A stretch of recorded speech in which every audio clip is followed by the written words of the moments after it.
Lundi 17 octobre 2022, les téléspectateurs se donnaient rendez-vous pour un nouveau numéro de L'amour est dans le pré.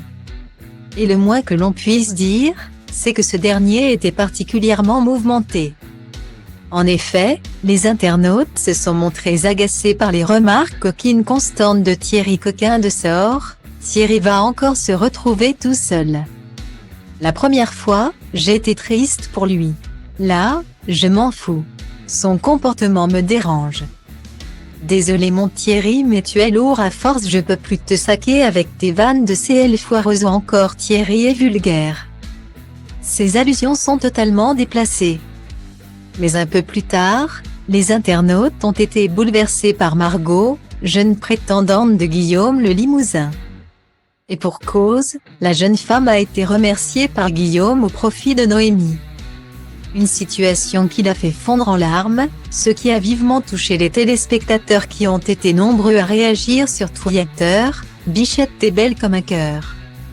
Ça me fait de la peine de la voir pleurer Margot, je vais écrire à Margot pour mon fils de 20 piges. Ça va le changer de ses Instagrammeuses. Margot. Belle maman t'aime déjà, pauvre Margot. Ça a l'air d'être une fille bien. J'espère qu'elle va trouver quelqu'un de bien.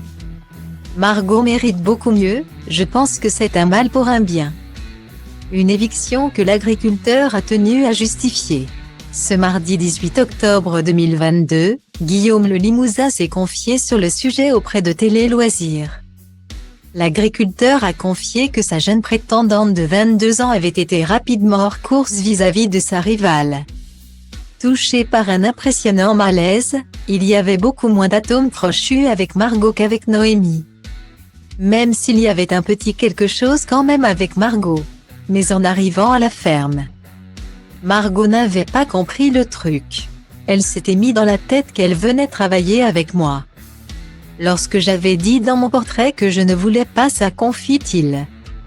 Dans la suite de l'entretien, Guillaume poursuit, je ne veux pas parler matin, midi et soir du travail. Je ne veux pas de ça dans mon couple sur ce point. Margot était déjà un peu hors course. Dans nos discussions, elle était plus enfantine. Elle voulait toujours parler et envoyer quelques petites piques à Noémie en lui faisant comprendre qu'elle connaissait le monde agricole.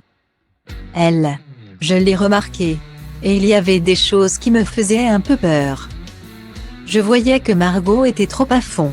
Elle se voyait déjà habiter ici alors qu'avec moi. Il faut y aller tranquillement, il ne faut pas bousculer les choses. Voilà qui est dit.